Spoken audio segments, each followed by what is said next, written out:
Olá, sou Marcos Ferraz, biólogo, e este é o nosso canal Farmacologia. É um canal para a gente conversar um pouquinho sobre o universo maravilhoso dos fármacos. Nessa primeira conversa, vamos falar de farmacocinética. E nós dividimos esse assunto, que é um assunto imenso, em 5 conversas. Então, esta é apenas a nossa primeira parte da nossa conversa. Então, convido a todos e todas a ingressar nesta viagem. Bom, claro que, antes de falarmos de farmacocinética, eu preciso falar da farmacologia, que é uma ciência bem nova. Ela só foi reconhecida como ciência no final do século XIX.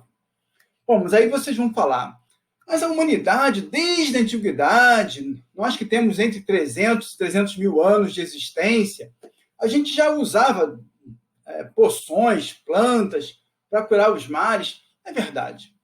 A terapêutica nasceu junto com a humanidade. Mas foi preciso o desenvolvimento da química, das ciências biomédicas, fisiologia, bioquímica, para que a gente pudesse, então, organizar esse conhecimento numa disciplina que é exatamente a farmacologia. Aqui eu trouxe um marco importante, a data de nascimento da aspirina, mas claro que muitos fármacos que a gente vai comentar são produtos de plantas que já foram utilizadas há muito tempo na humanidade. Bom, vamos definir farmacologia como sendo aquela ciência que estuda os efeitos de fármacos no organismo, seja do nível molecular ao nível de sistemas. Mas o que significa, do ponto de vista etimológico, farmacologia? Então, vamos pegar aqui a palavrinha. O termo logos significa ciência, conhecimento, saberes. E a palavra fármaco, isso aqui é o grande barato. Porque, claro, isso aqui eu estou falando de grego, e desde a antiguidade, os gregos já sabiam uma coisa muito importante, porque eles usavam a mesma palavra para designar remédio e veneno. Então, os gregos ensinaram para a gente que aquela substância que cura, que remedia, também pode provocar a morte. Ora, mas qual é a diferença entre o remédio e o veneno? A primeira coisa que a gente pode pensar é a dose. Se eu faço uma dose pequena, moderada, o fármaco funciona como remédio. Em doses elevadas, que nós chamamos de doses tóxicas, sempre que eu falar em dose tóxica, eu estou falando em dose normalmente alta. Então, em doses tóxicas, o fármaco se comporta como veneno, ok? Mas não é só a dose, não. Tem 2 outros fatores que são importantes. Primeiro é o tempo de tratamento. Então, muitas vezes, fazer um fármaco durante 1, 2, 3, 5 dias é totalmente seguro. É remédio. Agora, esse mesmo fármaco usado continuamente por algumas semanas pode provocar lesões graves nos rins, no fígado e em outros órgãos. Então, também, a duração do tratamento define remédio e veneno para a mesma substância. E, finalmente, o terceiro fator. Se a gente pegar que cada pessoa que está assistindo esse vídeo é um universo diferente, então eu vou dizer o seguinte, que dependendo do organismo, a mesma dose, durante o mesmo tempo de uso de um mesmo fármaco, pode significar remédio ou veneno. Ok? Aqui eu trouxe alguns conceitos. Vocês vão perceber que eu vou usar o termo fármaco como sinônimo de drogas. Droga vem do holandês antigo, drug, que significa folha seca, porque, claro, né, muitos dos fármacos se originam de plantas. Vou usar o termo medicamento, que alguns autores consideram como sinônimo de fármaco, medicamento. Eu vou usar o termo medicamento significando formulação farmacêutica. Isto é, aquele remédio que a gente compra na farmácia. Ok? Então, o medicamento ele pode conter um fármaco ou mais de um. E o fármaco é o que a gente vai chamar de princípio ativo do medicamento.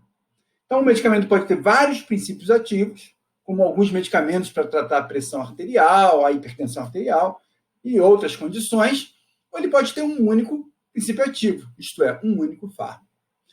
E eu vou usar o termo tóxico ou veneno, sinônimos, claro, quando o fármaco tivesse em doses elevadas, ou durante um tempo longo, ou, como a gente já falou, de acordo com a sensibilidade do organismo. Bom, outra coisa que a gente vai falar é as fases da resposta terapêutica. E aí eu vou dividir em 3 fases, nessa primeira introdução ao assunto. Fase farmacêutica, que confere viabilidade farmacêutica ao fármaco. E o que significa essa fase farmacêutica? Bom, vamos imaginar que esse medicamento, né, que contém um fármaco ou mais, ele é uma formulação farmacêutica. Pode ser sólida, líquida. Okay? Vamos pensar numa formulação sólida, um comprimido. O que é um comprimido? O comprimido contém ali o princípio ativo, o fármaco, contém um solvente pó, né, sólido, que pode ser talco, pode ser lactose, contém algumas vezes um conservante, um estabilizante, algumas vezes um corante. Bom, toda essa mistureba é colocada na prensa e é comprimida. Daí o nome comprimido. Ok? Claro que eu também posso colocar esta mistura numa cápsula, posso colocar numa draja e assim por diante. Mas o fato é que se este material é sólido, ele precisa se desintegrar. Esta formulação necessita de ser desintegrada. Por quê? Para que o princípio ativo fique dissolvido em líquido. Ora, 60% do corpo de Marcos Ferraz é água. Então, é evidente que o fármaco precisa estar dissolvido nesses líquidos para que ele possa passar para a segunda fase, que é a farmacocinética. Ok? Bom, mas e quando eu tomo uma medicação em gota, ou em solução, ou em suspensão? Beleza. Aí pulamos essa etapazinha aqui. Vamos direto para a dissolução do princípio ativo. Por esse motivo, eu posso imaginar que a medicação líquida, em gotas, ela tem uma absorção um pouco mais rápida, porque já pulamos essa fase. Isso vai explicar uma outra coisa. Um paciente que dá entrada numa emergência com infarto agudo do miocárdio, ou com suspeita de infarto agudo do miocárdio, o médico vai dar para ele a aspirina, que é ácido acetilsalicílico, a aspirina é a marca mãe, e vai pedir para ele mastigar o comprimido. Porque desintegrando o comprimido na boca, a gente acelera essa fase farmacêutica. Ok? Só um outro detalhe que eu gostaria de comentar é que essa fase farmacêutica ela pode ter uma tecnologia associada a ela.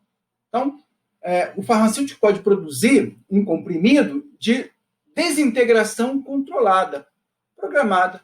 Então, ele vai desintegrando lentamente, ou ele vai liberando o fármaco lentamente, e aí a absorção vai ser mais devagar, vai ser mais lenta. Qual seria a vantagem disso? É que alguns fármacos têm minha vida longa. Aí eu posso tomar uma vez por dia. Outros têm minha vida curta. Eu tenho que tomar de 8 horas, de 6 horas. Então, atrasando a liberação do princípio ativo, eu faço com que a medicação dure mais tempo. Então, isso diminui o número de tomadas diárias. Ok?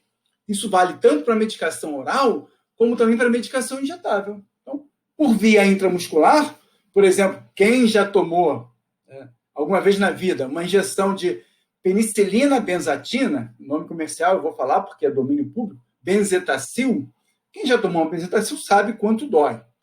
O que não sabe é que naquela formulação injetada no músculo, no glúteo, porque no deltoide fica complicado, fica difícil, aquela formulação contém a penicilina G, que é um antibiótico, ligada a uma substância conhecida como benzatina. É uma ligação química, é reversível, né? A penicilina solta a benzatina, só que esta dissociação é lenta. Então, aquele preparado vai ficar no nosso músculo e a penicilina lentamente vai indo para o sangue. Então, uma única dose de benzetacil dura 21 dias, forçando a barra 30 dias. Dá para tomar uma benzetacil por mês. Né? Algumas pessoas que têm febre reumática têm que fazer, então, benzetacil, profilaxia dessa condição com a benzetacil, e aí, geralmente, é uma injeção por mês. Ok? Muito bem. Isso também vale para aqueles anticoncepcionais que contêm progesterona, ou contém até a pílula combinada, estrogênio e progesterona, que a mulher toma uma vez por mês a injeção, ou até a cada 3 meses. né? O fármaco vai ficar no tecido, sendo liberado lentamente daquela formulação. Tudo bem? Bom, passamos a fase farmacêutica, chegamos na fase farmacocinética, que é o objetivo de nossa conversa. A fase farmacocinética confere viabilidade biológica. E olha a palavrinha, cinética vem de cinesia, que significa movimento. Então, farmacocinética, literalmente, é o movimento do fármaco. Que movimento? Movimento de entrada. Ops, já estou dando spoiler da nossa próxima conversa, que é absorção. Absorção é o processo de entrada da droga no meio interno, na circulação sistêmica. A circulação pelo corpo, que é a distribuição para os órgãos e tecidos, e a saída. Então, são 3 movimentos, que é a biotransformação ou excreção. Bom, e a terceira fase é, enquanto o fármaco permanece no nosso organismo, ele vai provocar seus efeitos. E aí é a fase farmacodinâmica. Também vamos entender a palavra. O termo dinâmica significa ação. Então, a farmacodinâmica é a ação do fármaco no organismo. Nós veremos numa outra conversa que essa ação depende da ligação do fármaco a uma molécula do nosso próprio organismo. Pode ser, por exemplo, um receptor. Então, a ligação da droga ao receptor provoca um efeito. Ok? Esse efeito pode ser o efeito que eu quero, né, que o médico planejou, e aí eu vou chamar de efeito clínico, mas pode ser um efeito colateral. Também pode ser um efeito adverso e pode ser um efeito tóxico. Lembrem, o termo tóxico significa geralmente dose alta. Entendendo que dose alta, o que é dose alta varia de pessoa para pessoa. Ok? Mas o que seria efeito adverso? Olha a palavra, adversidade é uma coisa ruim. O efeito adverso é um efeito ruim, sempre. E o efeito colateral é um efeito que algumas vezes é adverso, mas nem sempre. Imagine o seguinte, ó. Eu tenho aqui 2 receptores. Esse aqui é o receptor que eu quero atingir com a droga. A droga ligou esse receptor, produziu o efeito clínico. Mas como a droga também tem afinidade pelo outro receptor, que está ao lado, que está colateral, a droga também pode ativar esse segundo receptor. E aí eu tenho o efeito colateral, que normalmente é um efeito adverso, mas nem sempre. Eu vou dar um exemplo aqui. Eu gosto muito de ir para aquela região de Caxambu, São Lourenço. Então, eu estou aqui no Rio de Janeiro. Vou para Caxambu, tem que pegar uma estrada que dá um monte de voltas. E aí eu faço cinetose. Olha a palavra cinesia aparecendo de novo. Cinetose é aquele enjoo, aquele vômito que a gente sente quando fica, né, por conta do movimento. Fica girando, girando, girando, e a gente acaba vomitando. Então, para evitar a cinetose, eu tomo um antihistamínico antes de viajar. Então, esse é o efeito clínico, o efeito anticinetose. Mas o antihistamínico também provoca sedação. A sedação é efeito colateral. Isso é ruim? Bom, se eu for o motorista do carro, é péssimo, né? Quem vai dirigir carro deve evitar medicamentos sedativos, porque pode causar acidente, é muito sério mesmo. Mas se eu for o carona, eu vou tomar o meu antihistamínico e vou dormir. Então é um efeito colateral, mas que é legal, vai me deixar calmo, tranquilo, beleza? Então definimos essas 3 fases da resposta terapêutica. E aí eu vou só fechar, então, esse conceito usando uma definiçãozinha mais facilzinha da gente lembrar, né? Farmacocinética seria tudo aquilo que o organismo faz com o fármaco, e farmacodinâmica tudo aquilo que o fármaco faz com o organismo. Beleza? Cinética tem 3 movimentos: entrada, circulação e a saída do fármaco de nosso organismo. Bom, só que para que o fármaco entre no organismo, é preciso de uma porta de entrada. Esta porta de entrada nós chamamos carinhosamente de vias de administração, que eu estou dividindo aqui em 3 tipos. Vou mostrar aqui para vocês. Bom, aqui eu estou colocando um outro conceito importante. É que a droga pode ser feita por uma via para ter ação sistêmica, isto é, a droga é absorvida, vai para o sangue e o sangue espalha ela para todos os tecidos, incluindo o tecido alvo, o tecido onde eu quero que tenha o efeito. Mas eu também posso fazer a droga para ter ação no topos, no local, é a ação tópica. Então, por exemplo, quando eu faço um anestésico local, eu quero que o efeito da droga permaneça no local que eu fiz. A anestesia é ali no local. Quando eu faço um anestésico geral, a droga vai para o meu sangue e vai lá desligar alguns circuitos encefálicos e aí eu apago. Então, seria um efeito, uma ação sistêmica. Ok? Bom, eu falei para vocês que existem 3 vias que eu estou definindo aqui. Vias enterais, que utilizam o trato gastrointestinal. O termo entero significa intestino. Bom, então são as vias oral, sublingual e retal, né, que a gente usa os supositórios. Ok? As vias parenterais são vias injetáveis. Então, aqui eu estou dando exemplo de via intravenosa e aqui via intramuscular. Muito bem. E as vias especiais, que são vias alternativas. Cada uma dessas vias tem características que lhes conferem vantagens e desvantagens. Então, vamos falar um pouquinho. Aqui eu tenho uma via especial, inalatória. Bom, vamos falar um pouquinho, então, dos medicamentos. Eles podem ser líquidos, soluções, emulsões, suspensões, xaropes, elixires, loções. Podem ser sólidos, né, em pó ou em formato sob a compressão, né, comprimido, traja, pílula, cápsula ou supositório. Pastosos, para uso tópico, geralmente, né, geleias, cremes, pomadas. Agora a gente vai ver daqui a pouquinho, na próxima conversa, que mesmo o fármaco para ação local pode ter efeito sistêmico. E algumas vezes esses efeitos são colaterais e adversos. Ok? E gasosos. Né? Os gasosos são administrados para inalação. E percebam, eu estou usando o termo fármaco como sinônimo de droga, porque é exatamente isso que acontece.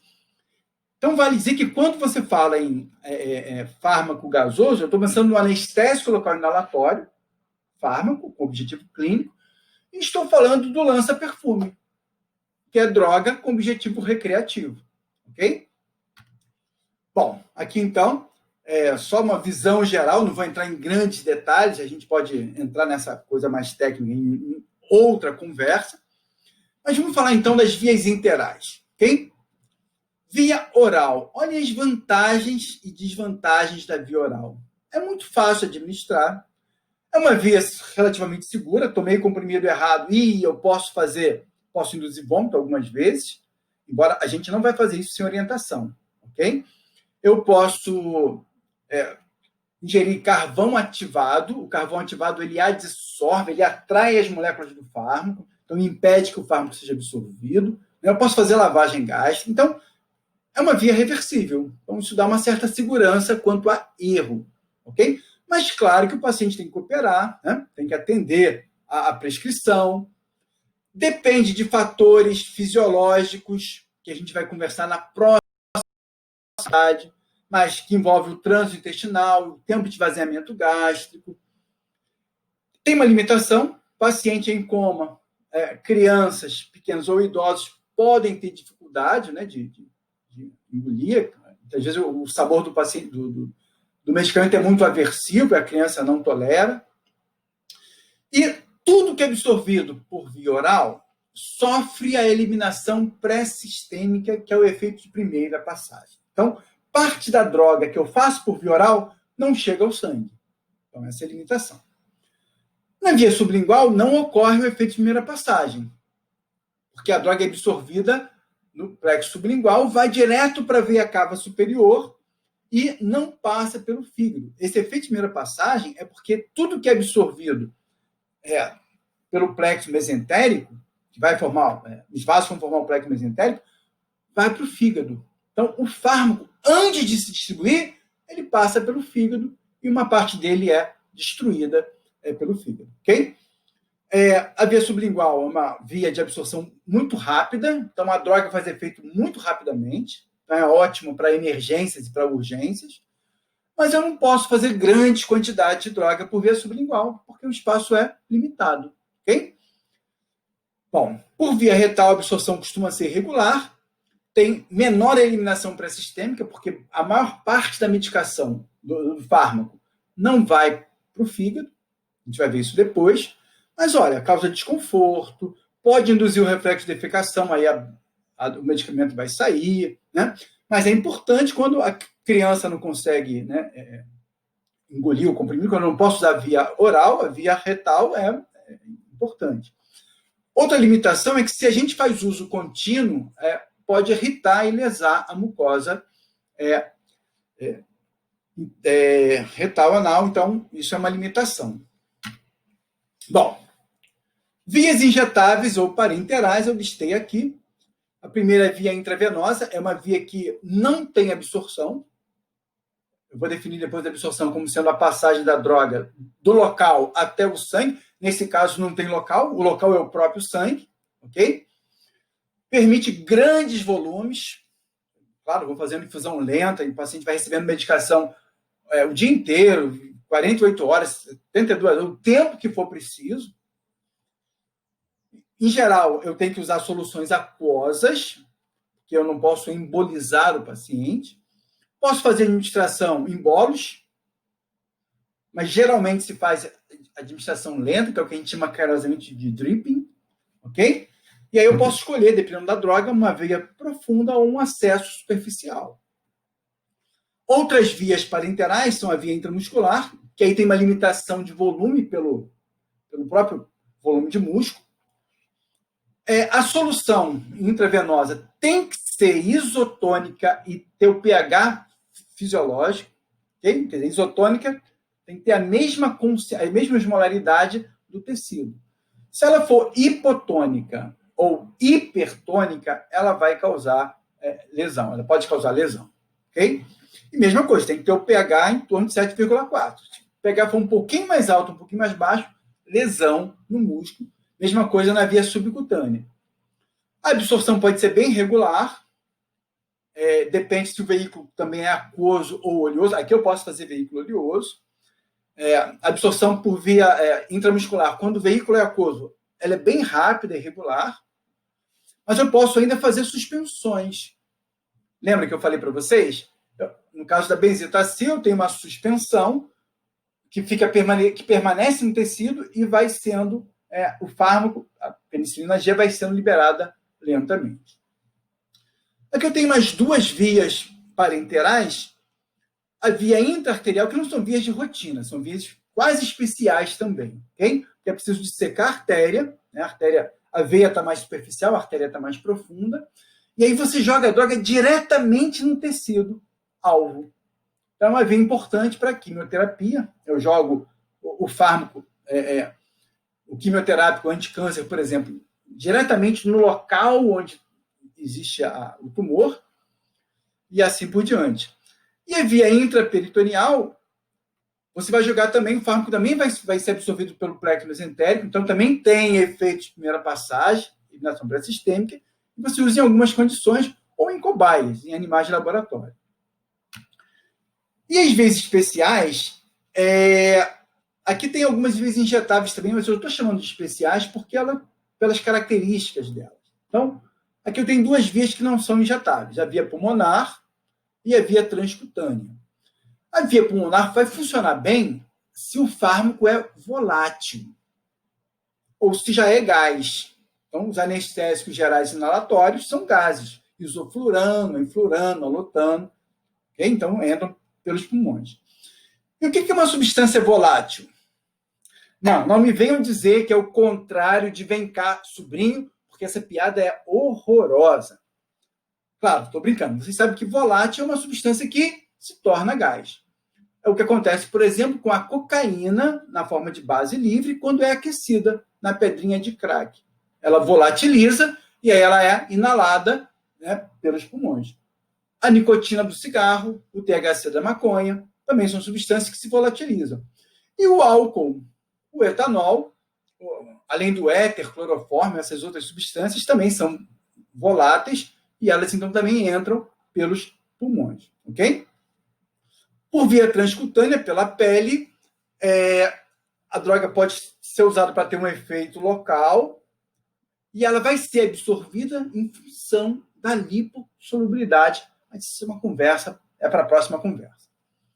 Bom, Ainda posso falar em via intraconjuntival, intraarticular, intranasal, por exemplo, os descongestionantes nasais que a gente faz para uso tópico, para uso local, intravaginal e assim por diante. Então, essas vias não sofrem efeito de primeira passagem. E, como eu disse, algumas permitem administração para uso local, uso tópico, ou para uso sistêmico. Por exemplo, a via pulmonar, quando eu faço a bombinha, né, quem tem asma conhece muito bem as bombinhas, quando faz a bombinha, contendo um broncodilatador, eu desejo que o fármaco atue nos meus bronquíolos, para mantê-los dilatados. Claro que uma fração desse fármaco vai para o sangue, produzir efeitos colaterais, muitas vezes adversos. Então, o efeito é local, que eu quero, o efeito sistêmico acaba sendo o efeito adverso. Neste caso, claro. Bom, eu vou terminar, então, dando um spoiler geral na nossa conversa, falando sobre o destino de um fármaco no organismo. Então, fiz o fármaco por uma dessas vias, ele foi transferido para o sangue, olha o conceito de absorção, o fármaco chegou ao sangue, ok? Notem que por via intravenosa não há absorção, o fármaco é jogado diretamente no sangue, e aqui eu tenho o fármaco livre no sangue, ok? Pois bem, é o fármaco livre que vai para o tecido-alvo produzir o efeito. Mas uma fração do fármaco vai se conjugar às proteínas plasmáticas. Por exemplo, a albumina. Olha, por que o fármaco se liga à albumina? É todo fármaco que se liga à albumina? Não, não é todo fármaco. Alguns fármacos se ligam à albumina porque deu match. Porque rola uma química entre eles, porque tem afinidade entre eles. Então, a ligação do fármaco à proteína plasmática depende da afinidade química. Mas notem que é uma ligação reversível. O fármaco se liga à albumina e depois esse complexo se dissocia e o fármaco volta a ficar livre, em equilíbrio dinâmico, mantendo uma proporção. Mas eu dizia que é o fármaco livre que vai para o tecido-alvo. Então, imaginemos a seguinte situação. Eu estou muito tenso, nessa coisa de pandemia, ter que trabalhar em casa, em home office. Estou tenso, fui no meu psiquiatra e ele me prescreveu clonazepam.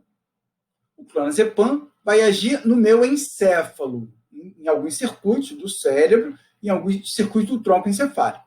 Beleza. Como é que o clonazepam sabe que tem que ir para o encéfalo? Claro. Antes de tomar o remédio, eu falo assim, nossa, eu estou muito ansioso, então eu vou tomar o clonazepam para tratar a minha ansiedade. Aí, o clonazepam escuta e sabe que a ansiedade é um fenômeno, é um efeito da ação de circuitos neurais em resposta ao ambiente. E aí, por isso, ele vai para o cérebro. Não, né, gente? Quanta bobagem! Como o professor fala bobagem de vez em quando. Beleza, às vezes fala até sem saber, mas tudo bem. Notem, o clonazepam não sabe que tem que ir para o encéfalo. O sangue leva ele para o encéfalo. E aí eu queria falar um negócio que é duro, porque eu não gosto de falar mal das pessoas, mas eu vou ter que falar. O sangue é o maior leva e traz do nosso organismo. O mesmo sangue que joga o fármaco livre no tecido-alvo remove o fármaco do tecido-alvo. Então fica esse vai e vem aqui, essa via de mão dupla. Mas eu disse para vocês que o clonazepam, que a dipirona, que qualquer fármaco não sabe para onde ele vai. Então ele vai para todos os tecidos e órgãos. Então aqui eu vou representar o tecido muscular, mas também vísceras e outros tecidos, que eu estou chamando carinhosamente de reservatório. Também uma via de mão dupla. Notem, apenas aquela fração do fármaco que está livre. Ok? Tem fármaco que liga 90% à albumina.